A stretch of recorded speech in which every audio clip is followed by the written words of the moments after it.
السلام عليكم، مرحبا بكم في فيديو جديد. نتمنى تكونوا كامل بصحة وعافية. إذا كنتوا تحوسوا على أفكار ومشاريع سهلة التحضير وسهلة التسويق، نقترح عليكم هذا الفيديو. هذا الفيديو موجه بالأكثر للنساء.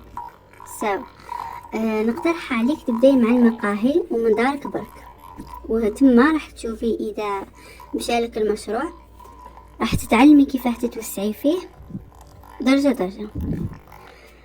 إذا في هذا المشروع راح نقترح عليك 19 منتوج مربح ومطلوب من طرف الرجال الجزائريين بكثرة، ولهذا المقهى كما قلت لك راح يكون الوجهة الأمثل اللي راح تبدأي بها في توزيع منتجاتك.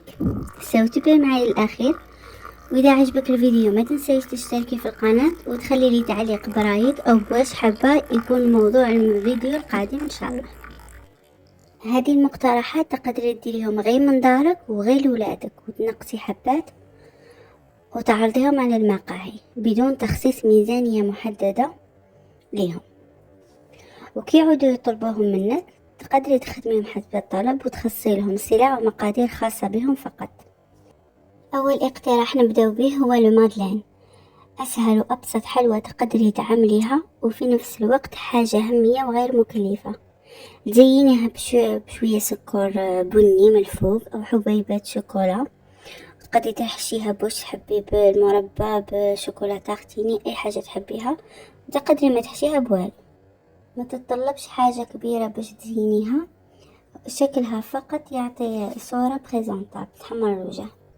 تقدري تخدميها بالحجم المعتاد اللي نعرفه كامل، تقدري تخدميها أصغر، وتقدري تنوعي في النكهات باش اللي يشري يحب يجرب من كل ذوق كالشوكولا ولا فاني اكسترا. وايضا المادلين كما نعرفوه ما راحش يحتاج تغليف مكلف. طيب في الكيسات كما نعرفو تقدري تخدمي بالكيسات البوي، تقدري تخدمي بهذوك الملونين الماغو الغوز، راهم كاينين كل الانواع في الاسواق. وطريقة النقل تقدري تشري دوك لي بواط اون كارطون هذوك تاع الباتيسري الكبار وكاع، وتقدري تنقليها في بورتمونجي كبيره وكي يخويها يرجعها لك، يعني ما كانش كامل صعوبه في النقل تاعها، لانه كما تعرفي المادلين ماشي من هذاك النوع الحلوى اللي فراجيل اللي يحتاج معامله او يحتاج معامله حذره. ثانيا عندنا البغرير تقليدي، ومعظم الرجال يحبوا اي حاجه تقليديه، هو مطلوب مع الشاي والقهوه والحليب وفي مناسبه وغير مناسبه. تقدري تخدمي حبات صغار ولا الحبة المعتادة وتقسميها على 4 أو 8 قطع، وتزينيها بالعسل وشوية مكسرات، ولا تبيعيهم له سامبل وهو يقدمه مع المربى ولا كريمة، هنا تبقى على وش تتفاهم. ثالثا عندنا المقروط، أيضا هو من الحلويات التقليدية اللي يحضر في أي مناسبة، يتوافق مع كل المشروبات. ممكن تخدميه حبات صغار وتغلفيهم بطريقة بسيطة وجذابة تميزك عن كل ما هو موجود في الأسواق. وكما نعرف الناس درك راها عندها ثقافة التفريق بين المنتج المغلف والمنتج المعروض للهواء. رابعا عندنا المقيرط أو مقروط البيض كما احنا نقولوا في الغرب، نفس الشيء بالنسبة للمقروط، لكنه راح يكون خيار للناس اللي ما تحبش الغرس والتمر الموجود في المقروط العادي.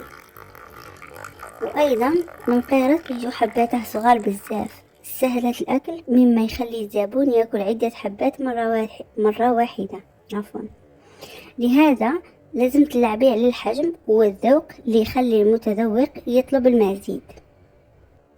خامسا المسمن، كنت تدخلي للفيسبوك ما تلقايش صفحة تخدم الحلويات وما تخدمش المسمن، لأنه مطلوب بشكل غير متناهي من طرف ربات البيوت، محلات المواد الغذائية، المقاهي، كلش يعني يستهلك بطريقة لا توصف. يعني تخدميه إلى ما تدوهش عليك المقهى تحطيه عند أي حانوت قريب ليك تاع مواد غذائية وراكي في الفائدة.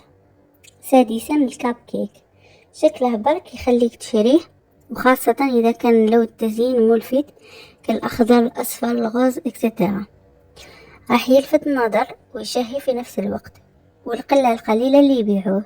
فإذا عرفتي كيفاش تعرضيه على صاحب المقهى فأكيد راح يدي عليك ولو 10 حبات مبدئيا في النهار. سابعا وثامنا وتاسعا عندنا قلب اللوز والبسبوسة والميني كنافة. هادو كامل علاش جمعتهم مع بعض؟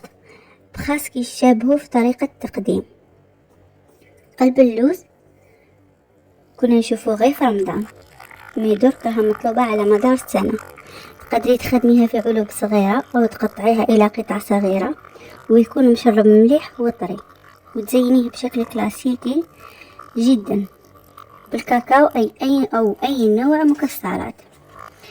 وشحال ما كان تزيين سامبل قد ما كان عليه الإقبال، لأنه الزبون يوثق في شكلها البسيط أكثر.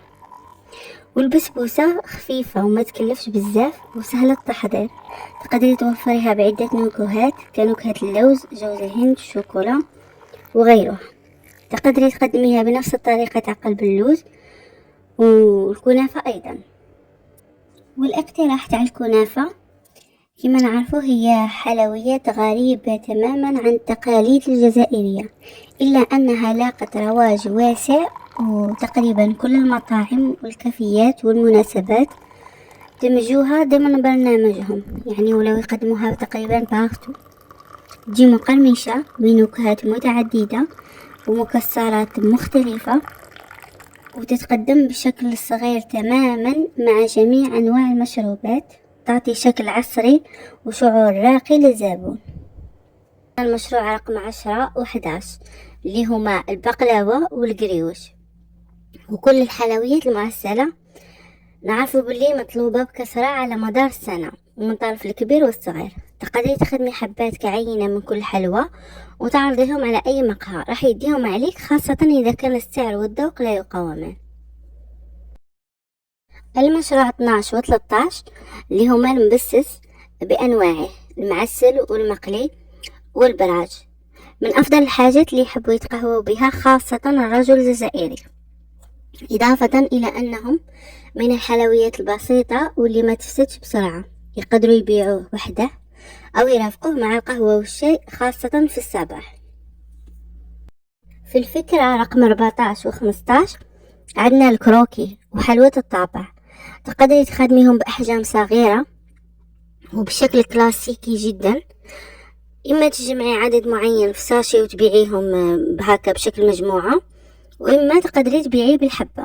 في كلتا الحالتين راح يكون المشروع مربح، لأنه هذه الحلوى تستهلك بشكل فردي وبشكل عائلي، والأهم أنه بمقادير محدودة وتخرج لكم كميات كبيرة وفي وقت قصير، وما تحتاج شروط خاصة للنقل أو التخزين.